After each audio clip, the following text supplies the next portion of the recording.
Humanos, animales, todos los seres vivos de la Tierra estamos aquí gracias al azar. El 99% de las especies de nuestro planeta desapareció en una serie de catástrofes. Desastres que cambiaron el curso de la evolución. Hace 650 millones de años, la Tierra se congeló, llevando a los seres vivos al borde de la extinción. Pero sin este desastre, la vida en nuestro planeta sería poco más que un caldo microscópico. Esta es la historia de la Tierra convertida en una bola de nieve.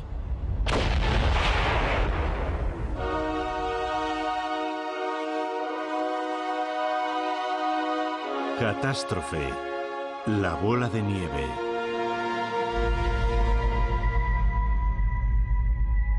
Es casi imposible imaginar la inmensa escala temporal de la vida de nuestro planeta. Así que vamos a comprimir toda su historia en un solo día. A las 0 horas, hace 4.500 millones de años, nació el planeta. Minutos después, el protoplaneta Theia se estrelló contra la joven Tierra.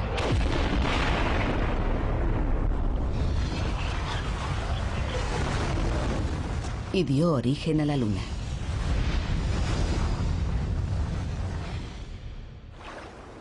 A las 4 de la madrugada aparecieron las primeras formas de vida. A las 8, los continentes estaban rodeados por mares poco profundos llenos de bacterias. Las bacterias habitaron los océanos durante 3.000 millones de años, pero a las 8:27 de la noche, hace 650 millones de años, ocurrió una catástrofe.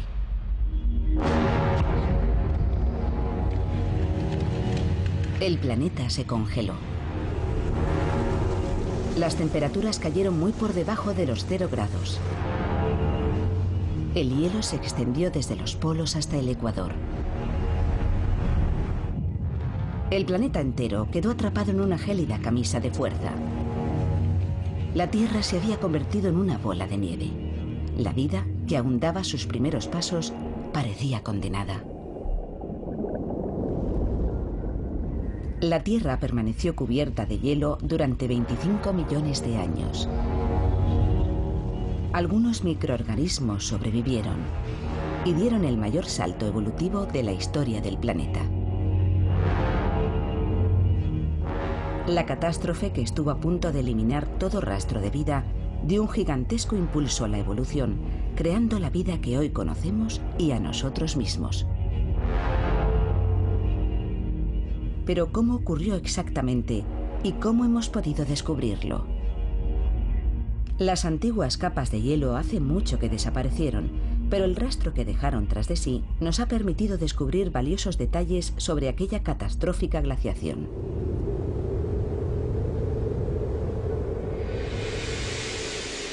Las pistas están escondidas en algunos de los lugares más remotos del mundo. Esta es la cordillera Flinders, en el desierto australiano. Uno de los lugares más secos y abrasadores de la Tierra. Por eso es sorprendente que sea aquí donde el geólogo Jim Gaylin esté buscando restos del periodo más frío de la historia. La zona es tan extensa que la mejor forma de explorarla es desde el aire. Hay una dramática historia escrita en estos estratos rocosos. Solo hay que saber leerla. Es como leer un libro hecho de rocas.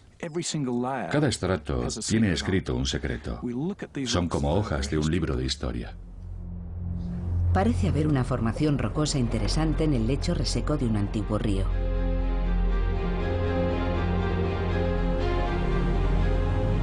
Es lo que Gaylin estaba buscando. Una roca de 650 millones de años de antigüedad, lo que se denomina un bloque errático. Un bloque errático es una roca extraña que no debería estar entre sedimentos de barro o arena, sino entre derrubios o helechos de rocas. Pero aquí está. Puede parecer una simple piedra, pero su presencia demuestra que este ardiente desierto estuvo cubierto de hielo. Esta roca no debería estar aquí, en un entorno compuesto de barro, arena y grava. En condiciones normales sería imposible. Algo transportó este bloque errático hasta aquí durante miles de kilómetros. Y solo hay una fuerza que pueda trasladar rocas como esta a grandes distancias: el hielo.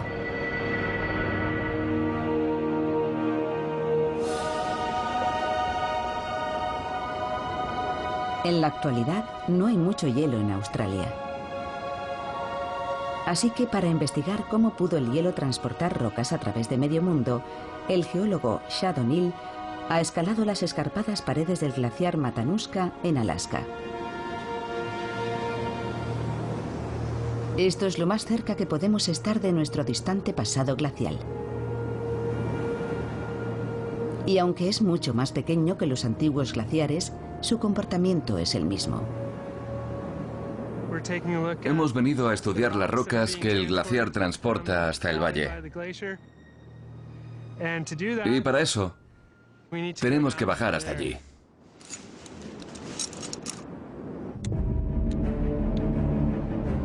Los glaciares son excavadoras naturales.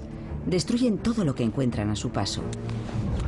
Arrancan rocas en lo alto de las montañas y las empujan hasta los valles. Pueden transportar rocas del tamaño de un autobús durante muchos kilómetros.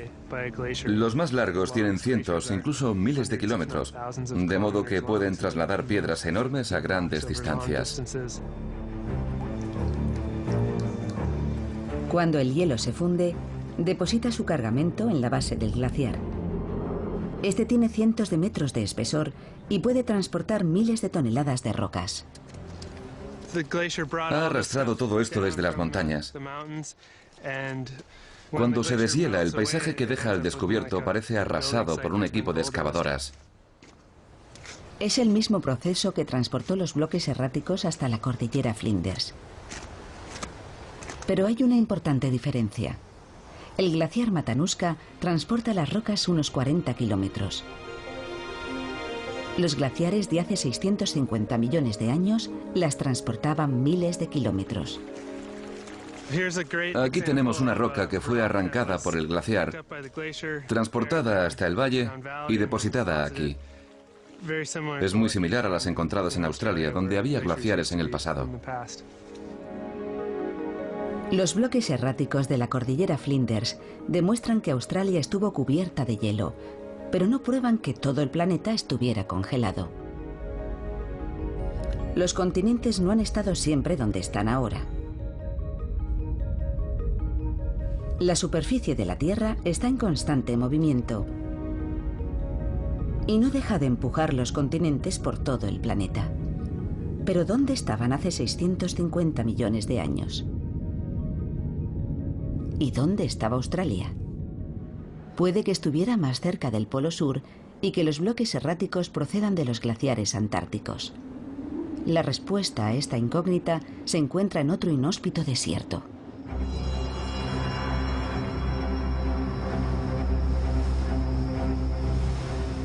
El Valle de la Muerte, en el suroeste de Estados Unidos. El geólogo Joe Kirsvink, el creador del concepto de la bola de nieve terráquea, lleva 2 décadas reuniendo pruebas. Aquí hay rocas fundamentales para entender la historia de la Tierra. Son como un tesoro escondido.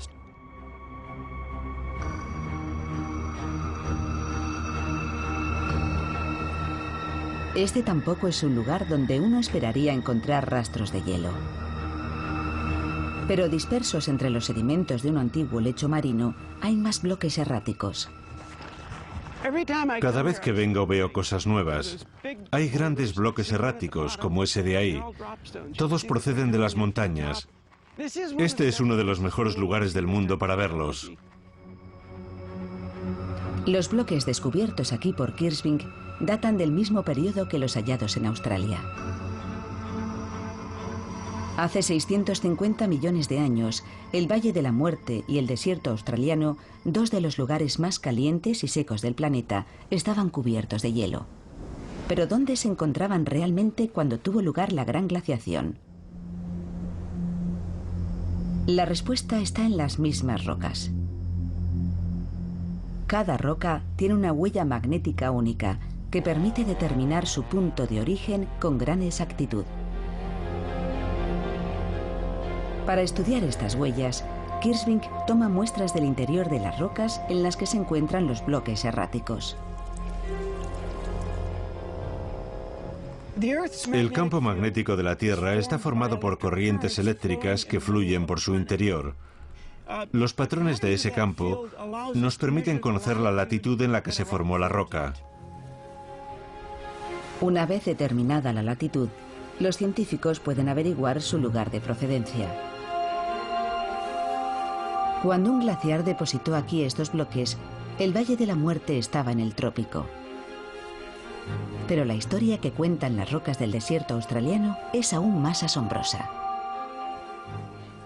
Un equipo que estudió esas rocas descubrió que su magnetismo era muy estable y pensaron, un momento, esto puede ser muy importante. La huella magnética descubierta revelaba que hace 650 millones de años, Australia estaba en un lugar completamente distinto del que ocupa hoy.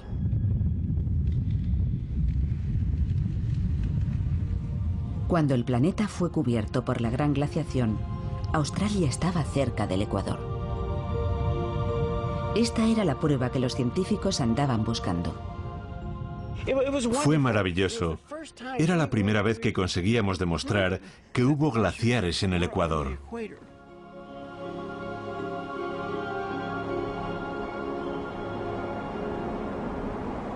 La existencia de masas de hielo en el Ecuador solo podía significar una cosa. Si había hielo en el Ecuador, el globo entero tuvo que estar cubierto de hielo, lo que nos llevó a pensar en un planeta totalmente blanco, una colosal bola de nieve. La Tierra había quedado encerrada bajo una corteza de hielo por la mayor glaciación de la historia. Todo el planeta debió tener el aspecto que tiene hoy la Antártida. Incluso el Valle de la Muerte, donde no hay nada, debió estar cubierto por varios cientos de metros de hielo.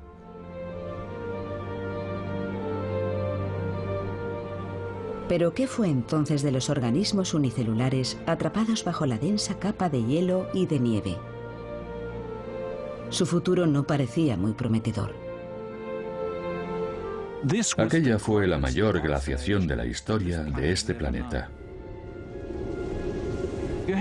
Sus océanos no solo estaban cubiertos de hielo cerca de los polos. El hielo se había extendido por todas partes. Prácticamente había aislado a todos los seres vivos. Hace 650 millones de años, la Tierra comenzó a helarse. La vida parecía destinada a la extinción total. De alguna forma, algo había condenado a todo el planeta a una catastrófica congelación extrema. La cuestión es ¿qué? Son las 8:27 de la tarde en el reloj de la historia de la Tierra. Hace 650 millones de años, el planeta se enfrentaba a una catástrofe. Una profunda congelación global. ¿Pero qué la había provocado? Esta no era la primera glaciación que sufría el planeta, y tampoco sería la última. Sucede aproximadamente una vez cada 100.000 años. Los glaciares se expanden y transforman la Tierra, pero normalmente se detienen antes de llegar al Ecuador. Pero hace 650 millones de años se incumplió esa regla. Las glaciaciones, en su mayor parte, son consecuencia de cambios en nuestra órbita alrededor del Sol. Cuanto más se aleja la Tierra, más bajan las temperaturas. Pero factores como la órbita y la rotación no bastan para explicar que los hielos llegasen a cubrir el Ecuador. Tuvo que ocurrir algo más.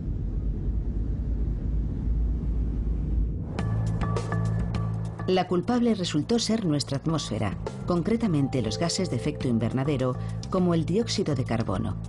Una alta concentración provoca un calentamiento global, mientras que unos niveles normales dan como resultado temperaturas moderadas. Un gas de efecto invernadero es cualquier tipo de gas que tiene la capacidad de convertir los rayos del sol en calor. Estos gases son increíblemente eficaces para mantener el planeta cálido, como hoy en día.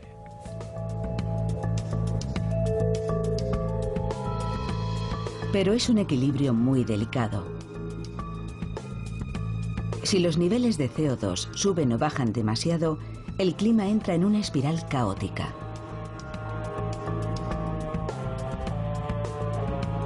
Si hay demasiado, el planeta se calienta, y si hay demasiado poco, se enfría. El dióxido de carbono es un gas muy importante. Es a la vez un problema y una solución. Cuando está en proporciones demasiado altas, recalienta la Tierra, que es lo que hoy nos preocupa. Pero en la época anterior a la bola de nieve, el problema fue el contrario. No había suficiente CO2 y la Tierra empezó a enfriarse, provocando una refrigeración imparable que encerró al planeta bajo una corteza de hielo. Gehling cree que fue una caída de los niveles de dióxido de carbono lo que provocó la gran glaciación. Algo estaba eliminando el CO2 a gran escala. Y solo hay un tipo de proceso capaz de hacer algo así: la meteorización química. Todo comienza cuando el dióxido de carbono se combina con vapor de agua formando una lluvia ligeramente ácida. Cuando esta cae sobre las rocas, reacciona con los minerales, atrapando el CO2 en el agua que resbala sobre estas. A continuación pasa al mar, donde contribuye a formar nuevas rocas. Así el dióxido de carbono que estaba en la atmósfera queda atrapado en el fondo marino. Cuando se produce la meteorización a gran escala, la lluvia ácida descompone las rocas y el dióxido de carbono sale de la atmósfera, quedando atrapado en los océanos. La meteorización ocurre más rápido en los lugares cálidos y húmedos. Normalmente, en las zonas demasiado al norte o demasiado al sur, la meteorización no es un factor determinante. Pero hace 650 millones de años, todas las masas terrestres estaban aglomeradas en un supercontinente en el Ecuador. Una gran zona húmeda y cálida que recibía la mayor parte de la lluvia del planeta. La meteorización se disparó. Los niveles de CO2 cayeron bajo mínimos, y lo mismo le ocurrió a la temperatura de la Tierra. Si el dióxido de carbono está siendo retirado de la atmósfera y no se repone, inevitablemente la Tierra se enfría. Normalmente, las plantas y los animales equilibran los niveles de dióxido de carbono de la atmósfera, impidiendo que la temperatura fluctúe en exceso. Pero hace 650 millones de años, la vida aún no había evolucionado en tierra firme, y en los océanos solo florecía en forma de bacterias. Y estas estaban contribuyendo a empeorar la situación. Hace 650 millones de años, este era un mundo de cianobacterias que vivían formando una capa cenagosa en el lecho marino. Las cianobacterias ya estaban en este planeta 3.000 millones de años antes de crearse la bola de nieve. Y en aquel momento fueron especialmente importantes. Las cianobacterias absorbieron dióxido de carbono de los océanos y lo fijaron en formaciones calizas llamadas estromatolitos. Parte de este antiguo dióxido de carbono sigue atrapada en rocas fosilizadas como estas del sur de Australia. Cuando Jim Gehling vierte sobre ellas un ácido suave, el dióxido de carbono que lleva encerrado cientos de millones de años se libera. Esa efervescencia, en forma de burbujas blancas, es el dióxido de carbono que estaba atrapado en los estromatolitos y que vuelve a la atmósfera. En lugar de estabilizar los niveles de CO2, las cianobacterias los hicieron descender aún más. lo que unido a los efectos de la meteorización química provocó que las temperaturas se desplomaran. Incluso entonces, el planeta podría haber evitado la congelación total. Pero una catastrófica reacción en cadena lo llevó a un punto sin retorno.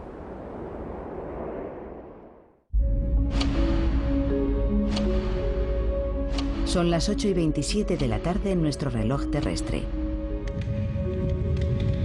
El planeta se está convirtiendo en una bola de nieve. Hace 650 millones de años. El hielo avanza desde los polos, como en todas las glaciaciones. Normalmente acaba deteniéndose, pero esta vez sigue su camino hacia el ecuador. Y al hacerlo, provoca una reacción en cadena que lleva las formas de vida primitivas al borde de la extinción.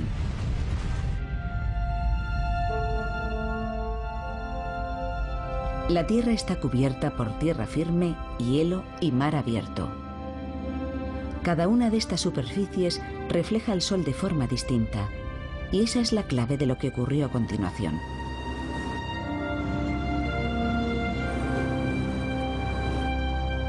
Estamos en el Ártico.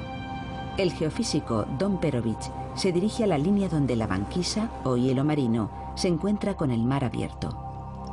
Esta zona, conocida como borde frontal, es uno de los mejores lugares para estudiar por qué la Tierra cayó en una catastrófica congelación total. Este es el lugar donde el hielo se encuentra con el océano abierto. Pero es mucho más que eso. En el borde es donde hay agua, donde hay luz, y por tanto es donde hay vida. Aquí vemos ballenas, focas y aves en el cielo. Es una zona increíble. Aquí Perovich puede comparar el albedo, o reflectividad terrestre, de dos superficies muy distintas: el hielo marino y el océano abierto. Este sensor mide la luz del Sol que incide sobre la nieve y la cantidad que ésta refleja. El hielo marino es la superficie más reflectante del planeta. Refleja un 85% de la luz que recibe. Si nos alejáramos del borde unos 100 metros, el albedo sería de menos del 10%. Lo más interesante de todo esto es que el hielo cubierto de nieve tiene el albedo más alto de todas las superficies naturales de la Tierra, y el mar abierto el más bajo.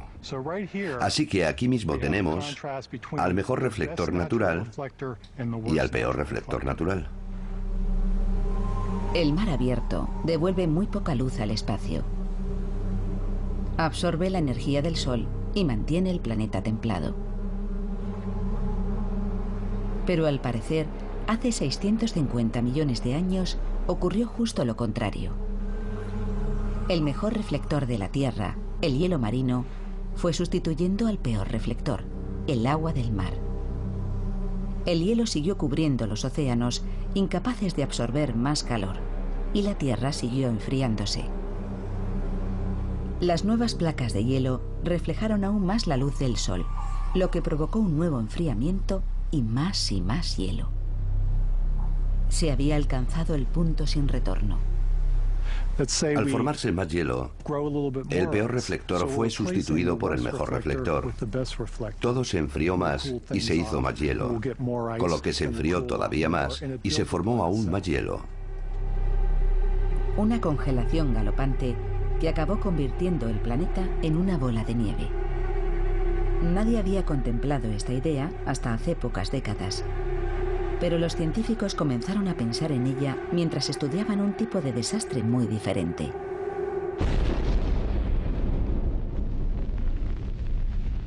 Una guerra nuclear. Durante la Guerra Fría, predijeron que una confrontación nuclear podría lanzar a la atmósfera humo y polvo suficiente para bloquear la luz del Sol y provocar una glaciación global.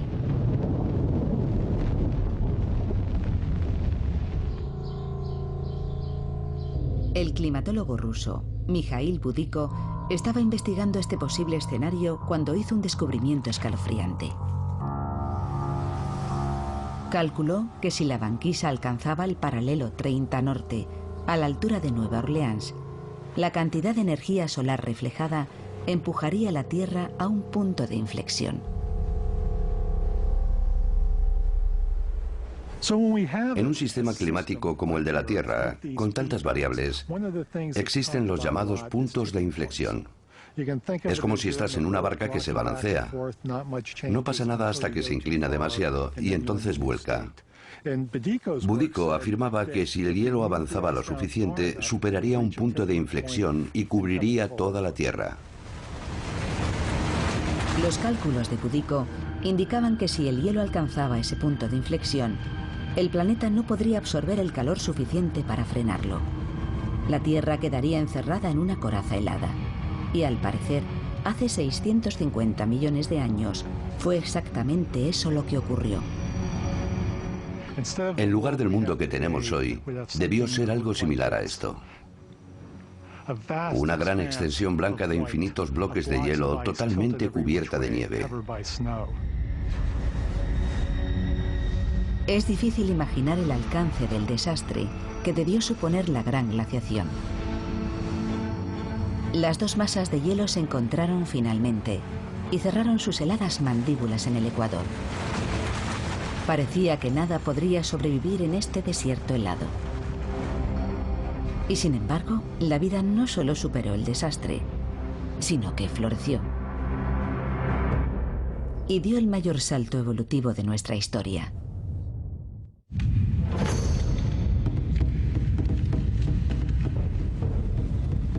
Son las 8:28 de la tarde, en el reloj que representa la historia de la Tierra.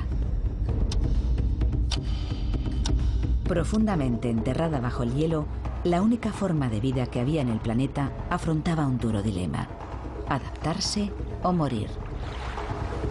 Tras 3.000 millones de años de evolución, las bacterias se enfrentaban a la extinción. Pero ¿qué sería de la vida si se repitiera hoy una glaciación similar? ¿Podríamos sobrevivir en esas condiciones? Al extenderse el hielo, todas nuestras reservas de agua potable se congelarían. Los cultivos y el ganado desaparecerían. Y la industria se detendría por completo. Ni siquiera las plantas nucleares podrían mantenerse operativas el tiempo suficiente. Muchos expertos piensan que la humanidad superaría una glaciación breve. Pero las probabilidades de sobrevivir a una glaciación total son prácticamente nulas. Si los humanos llegáramos a experimentar una glaciación total, no tendríamos forma de mantener el control. No habría medios para detenerla.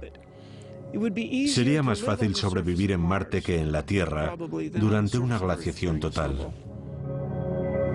La densa capa de hielo que cubriría el planeta se convertiría en nuestra lápida. Hace 650 millones de años, la única forma de vida que se enfrentaba a la extinción eran las bacterias, e incluso su supervivencia parecía improbable. Pero aquí estamos. Es evidente que sobrevivieron.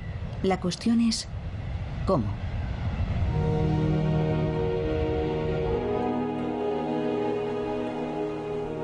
El deseo de averiguar cómo aquellos organismos simples mantuvieron viva la evolución ha traído a esta microbióloga solitaria al glaciar Whiteout, en el sur de Alaska.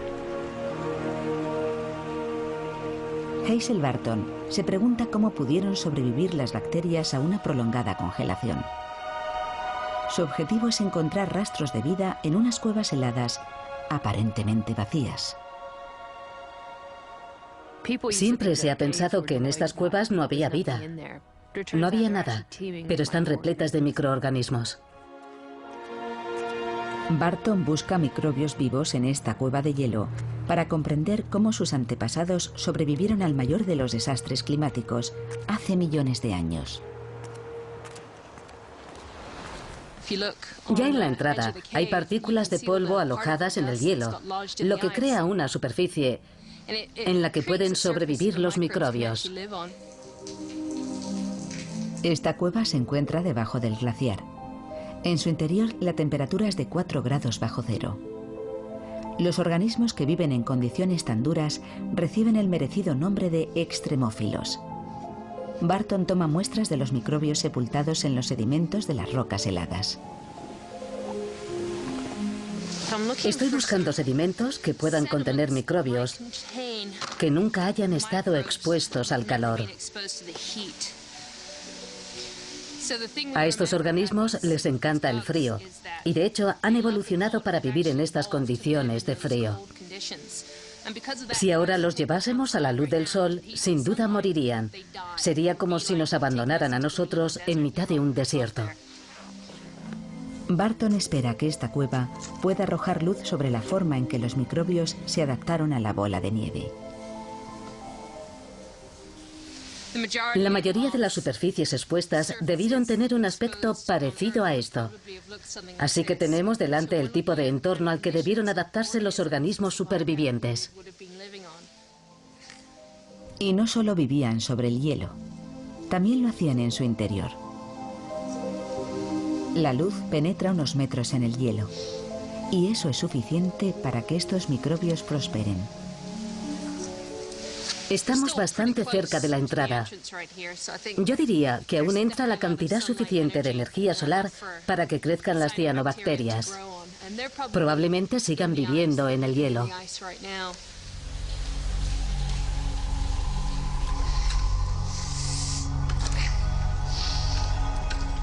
Cuanto más se adentra en la cueva, mayores son la oscuridad y el frío. Pero incluso aquí sigue habiendo vida. Esto parece una comunidad de cianobacterias. Son increíblemente resistentes y muy capaces de sobrevivir en las condiciones más duras que uno pueda imaginar. Durante la gran glaciación, el hielo llegó a tener miles de metros de espesor.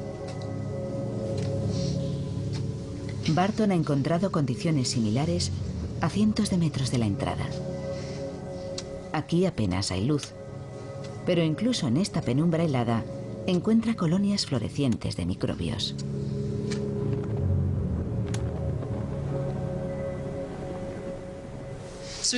Estos microorganismos han tenido que adaptarse para obtener energía donde no llega la luz del sol y la extraen de la roca misma.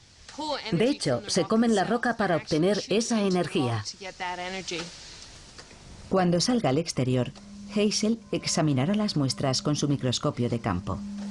Piensa que los antiguos microbios tenían una estructura similar a estas cianobacterias y que eran unos supervivientes natos. Estas cianobacterias han formado una comunidad en el hielo. Son unos organismos increíbles, muy adaptables y una de las formas de vida más antiguas del planeta. Pueden sobrevivir en condiciones extremas. Las cianobacterias han desarrollado asombrosos mecanismos de supervivencia. Si nuestras células se congelan, sus membranas se rompen. Y si se secan, mueren. Pero las cianobacterias han desarrollado una estructura celular que impide que se rompan, incluso en las condiciones más difíciles. Han cambiado la estructura de su ADN para que no sufra ningún daño. Si nuestro cuerpo se secara, nuestro ADN sería irrecuperable.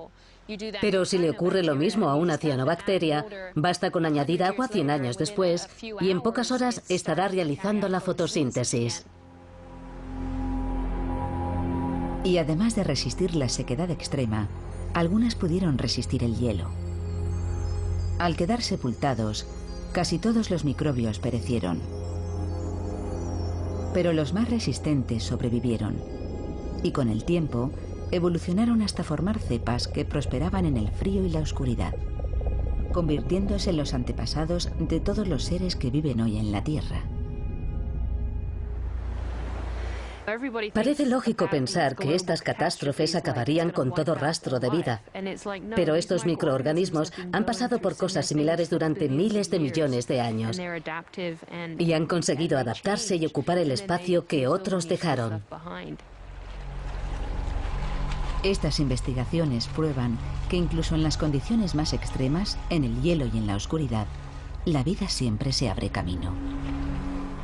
Si un objeto del tamaño de Marte se estrellara contra la Tierra, seguiría existiendo vida. Estas catástrofes simplemente abren un nuevo capítulo en el que una forma de vida distinta tomará el relevo. La única razón de que estemos aquí es que la vida se adaptó y sobrevivió. Pero para que pudiera avanzar y evolucionar, la Tierra tenía que deshelarse. ¿Pero qué podría haber fundido una coraza de hielo de 25 millones de años de antigüedad? La respuesta estaba oculta en lo más profundo de la Tierra y estaba a punto de abrirse camino hasta la superficie.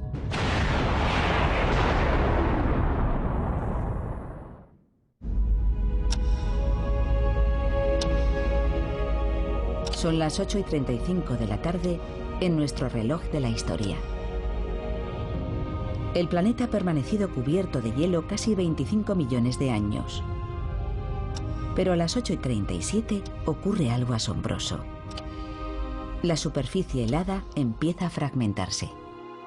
Algo está calentando la Tierra, pero no es el Sol. La causa del deshielo había permanecido en el interior del planeta, profundamente enterrada.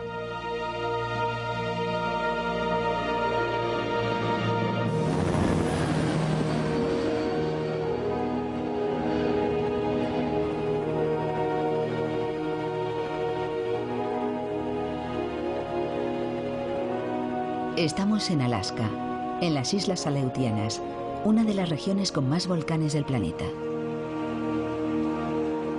El monte Augustine es un volcán activo desde hace más de 40.000 años. El vulcanólogo John Power está investigando las misteriosas causas de la descongelación global. Y los volcanes son lo único que hay en la Tierra, lo bastante caliente y poderoso para deshelar un mundo congelado. El volcán Augustine es uno de los más activos de la región. Su última erupción fue en 2006 y en él puede estar la clave de todo.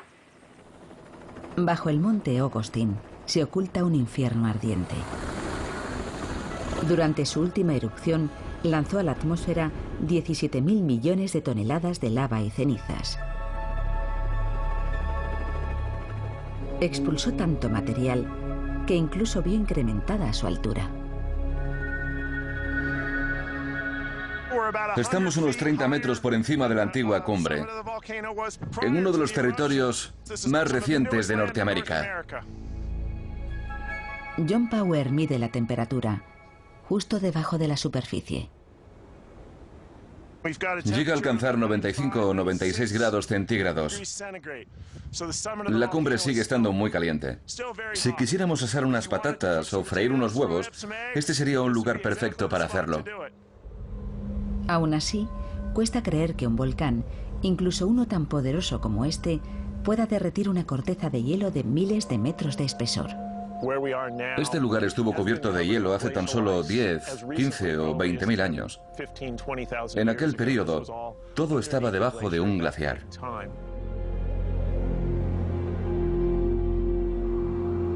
Cuando Power examinó las rocas volcánicas, descubrió pruebas de que hace 24.000 años una erupción atravesó la masa de hielo.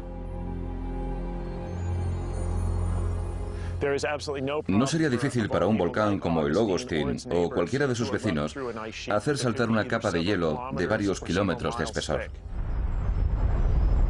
Sabemos que es posible porque lo hemos visto. El volcán Grímsvötn en Islandia está cubierto por un glaciar, pero en 1996 se abrió paso hasta la superficie atravesando más de 800 metros de hielo. Los chorros de gases y cenizas hicieron un gigantesco agujero. El calor generado desencadenó un monstruoso deshielo que durante 5 horas provocó riadas de hasta 45.000 toneladas de agua por segundo. Pero a escala global, cuando todo el planeta estaba congelado, unos pocos agujeros no habrían tenido el menor efecto.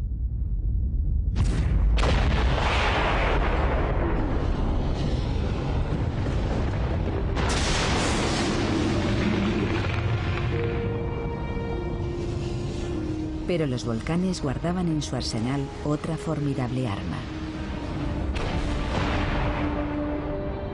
Además de lava y rocas, también expulsaron grandes cantidades de gases de efecto invernadero. El dióxido de carbono es uno de los gases dominantes emitidos por los volcanes. En ocasiones este volcán ha liberado miles de toneladas diarias. El Augustin es insignificante comparado con los volcanes que rompieron la gran corteza de hielo. Los científicos creen que miles de volcanes liberaron miles de millones de toneladas de dióxido de carbono. Durante 1 millón de años, los niveles de dióxido de carbono fueron elevándose hasta revertir la caída que había provocado la gran glaciación. La balanza se inclinó hacia el lado contrario. El dióxido de carbono se fue acumulando en la atmósfera hasta llegar a un punto de inflexión en el que se produjo el superdeshielo. Y ese fue el fin de la bola de nieve. La atmósfera rica en dióxido de carbono atrapó la luz del sol, hizo subir las temperaturas y finalmente fundió el hielo. Después de 25 millones de años, la Tierra dejó de ser una bola de nieve. Y con la retirada del hielo sucedió algo extraordinario. El mayor salto evolutivo de la historia de nuestro planeta. Un salto dirigido directamente a nosotros.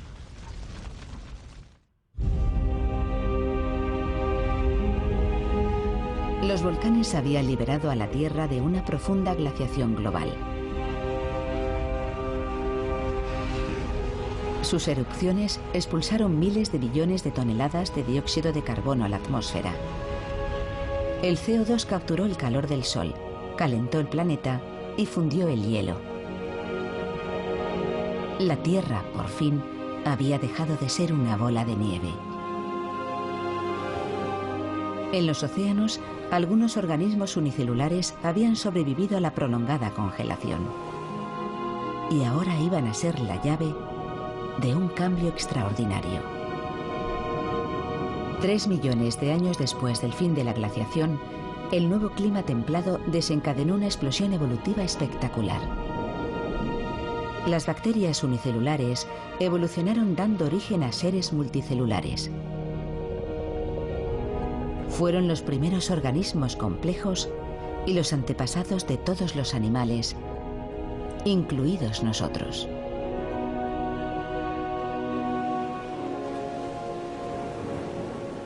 La bola de nieve debió ser el momento más próximo a la extinción de las primeras formas de vida.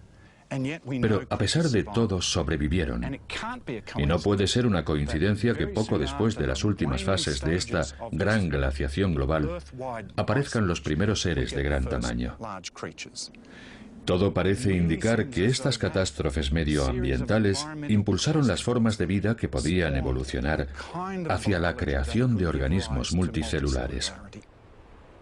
La bola de nieve, lejos de ser una catástrofe para la vida, desencadenó una revolución, y la clave fue el oxígeno. Antes de la gran glaciación, el nivel de oxígeno era tan solo de un 1%, demasiado poco para mantener organismos complejos. Pero después del deshielo se disparó hasta un 21%. Este aumento pudo ser el resultado de cambios químicos durante la edad de hielo. Los rayos ultravioleta del Sol habían hecho reaccionar a las moléculas de agua del hielo, produciendo un compuesto químico llamado peróxido de hidrógeno o agua oxigenada, que permaneció fijado en el hielo hasta que éste empezó a fundirse. El peróxido de hidrógeno se descompuso, liberando grandes cantidades de oxígeno en el aire y los océanos. Y este espectacular aumento de los niveles de oxígeno fue lo que impulsó la evolución hacia los organismos multicelulares. Las grandes glaciaciones globales son los hitos de la evolución. No puede ser una coincidencia que la aparición de los animales fuera precedida por la mayor glaciación que ha experimentado la Tierra. Los primeros organismos multicelulares no eran más grandes que la cabeza de un alfiler. Estas diminutas criaturas son los fósiles multicelulares más antiguos del planeta, los primeros eslabones de una cadena evolutiva que finalmente llegaría hasta nosotros. A lo largo de millones de años, en una nueva atmósfera rica en oxígeno, aquellas criaturas se fueron volviendo más y más complejas. En Australia, Jim Gaylin estudia los fósiles de los seres que heredaron el planeta después del deshielo. Después de la bola de nieve, vemos una revolución en la historia de la vida. Por primera vez, podemos ver fósiles de criaturas grandes, criaturas que se ven a simple vista. Son los primeros animales de la Tierra. Esta primitiva criatura marina es uno de los primeros organismos multicelulares complejos. Vivió unos 50 millones de años después del fin de la bola de nieve. Está completo. Podemos ver el vientre, la cabeza y estos segmentos increíblemente finos extendidos sobre el lecho marino. Todos los animales de la Tierra, incluidos nosotros, descendemos de criaturas como estas. Son las primeras formas de vida que tuvieron patrones celulares y estructuras corporales similares a las nuestras. Cabeza, cola, vientre, espalda. No son necesariamente nuestros antepasados directos, pero sí los primeros seres que representan la línea biológica que conduce hasta nosotros. Organismos similares estaban evolucionando por todo el planeta, dando el salto de la vida simple a la vida compleja. Existía vida desde hacía más de 3.000 millones de años. Pero aquella glaciación desencadenó la evolución de la vida compleja. De no haber sido por ella, hoy tan solo habría un caldo bacteriano y no estaríamos aquí sentados hablando de esto. De modo que, si tuviera que elegir un momento crucial de la historia de la vida que hizo que cambiara todo, elegiría la bola de nieve. De un caldo bacteriano, pasamos a una explosión de vida de una increíble y gloriosa diversidad. Todos los seres vivos somos el resultado directo de una glaciación profunda y devastadora, que estuvo a punto de destruir todo rastro de vida en la Tierra, pero que terminó dando origen al mundo que hoy conocemos. Debemos nuestra existencia al mayor desastre climático que ha experimentado el planeta. Sin la bola de nieve, nosotros no estaríamos aquí.